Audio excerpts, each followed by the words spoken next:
கல்யாண சாப்பாடு சாப்பிட்டுருந்தீங்கன்னா இந்த வெத்த குழம்பு கண்டிப்பா சாப்பிட்டுருப்பீங்க. மணக்க மணக்க அவ்வளவு சூப்பரா இருக்கும். இது ரொம்ப நாள் கெடாமையும் இருக்கும்.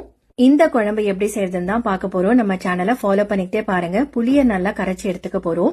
பெரிய லெமன் சைஸ் அளவுக்கு புளி எடுத்திருக்கேன். எல்லா அளவும் நான் கமெண்ட்ஸ்லயோ கேப்ஷன்லயோ கொடுக்கறேன். புளி தண்ணி ரெடி பண்ணியாச்சு. இப்ப மணத்தக்காளி வத்தல் யூஸ் பண்ணிக்கிறோம். இந்த மணத்தக்காளி வத்தலை நல்லா அலம்பி எடுத்து வச்சுக்கோங்க. புழிஞ்சு வாளியில எண்ணெய் சூடு பண்ணிக்கலாம். இதுல கடுகு, வெந்தயம் சேர்த்துக்க போறோம். இதோட காஞ்ச மிளகாய் சேர்த்துக்கலாம்.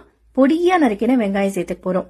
வெங்காயம் நல்லா பொடியா நறுக்கிக்கணும். இப்ப இதுல கருவேப்பிலை சேர்த்து இந்த வெங்காயம் நல்லா வதங்கணும். அந்த அளவுக்கு நம்ம ஃப்ரை பண்ணிக்கலாம். இந்த குழம்பு பாத்தீங்கன்னா 3 வாரம் கூட கெடாம இருக்கும். அதுக்கு வெங்காயத்துல இருக்கிற தண்ணி பதம் போற மாதிரி நல்லா வதக்கிக்கோங்க. இப்ப மஞ்சள் தூள், தனியா தூள், மிளகாத்தூள், பெருங்காய பொடி, புழிஞ்சு எடுத்து வச்சிருக்கிற மணத்தக்காளி வத்தல் சேர்த்து நல்லா வதக்கிக்கலாம். எண்ணெய் பிரியற அளவுக்கு நல்லா ஃப்ரை பண்ணிக்கோங்க. இப்ப தக்காளி சேர்த்துக்கலாம். தக்காளி நல்லா பழுத்து இருக்கணும். இந்த தக்காளி சாஃப்ட் ஆற வரைக்கும் வதக்கி எடுத்துக்க போறோம். ஒவ்வொரு ஸ்டேஜ்லயும் எண்ணெய் பிரியற அளவுக்கு வதக்கிக்கணும். கரைச்சி வச்சிருக்கிற புளி தண்ணிய ஃபர்ஸ்ட் எக்ஸ்ட்ராக்ட் சேர்த்துக்க போறோம். எவ்வளவு திக்கா இருக்கு பாத்தீங்களா? 2வது எக்ஸ்ட்ராக்டும் சேர்த்துக்கோங்க. உப்பு சேர்த்துக்க போறோம். உப்பு சேர்த்துட்டு வெல்லம் சேர்த்துக்கலாம். இப்ப இதை நல்லா மிக்ஸ் பண்ணிக்க போறோம்.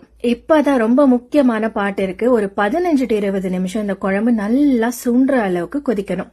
உங்களுக்கே இந்த குழம்புல எண்ணெய் நல்லா மிதக்கும் போது சூப்பரா ரெடி ஆயிடுச்சுன்னு தெரியும். அருமையான மணத்தக்காளி வெத்த குழம்பு ரெடி. இந்த குழம்பு ஒரு டப்பால போட்டு நீங்க ஃப்ரிட்ஜ்ல ஒரு 3 வாரம் கூட ஸ்டோர் பண்ணிக்கலாம். அவ்வளவு சூப்பரா இருக்கும். சூடான சாதத்துல கொஞ்சமா இந்த குழம்பு போட்டு நல்லெண்ணெயோ இல்லனா நெய்யோ போட்டு சாப்பிட்டு பாருங்க. அவ்வளவு சூப்பரா இருக்கும். நீங்களும் செஞ்சு பார்த்துட்டு உங்க ஃப்ரெண்ட்ஸ் கூடயும் ஷேர் பண்ணி அவங்களையும் ட்ரை பண்ணி பார்க்க சொல்லுங்க. இது மட்டும் இல்ல, நிறைய கல்யாண கேட்டரிங் ஸ்டைல் ரெசிபிஸ் நம்ம சேனல்ல இருக்கு. செக் பண்ணி பாருங்க.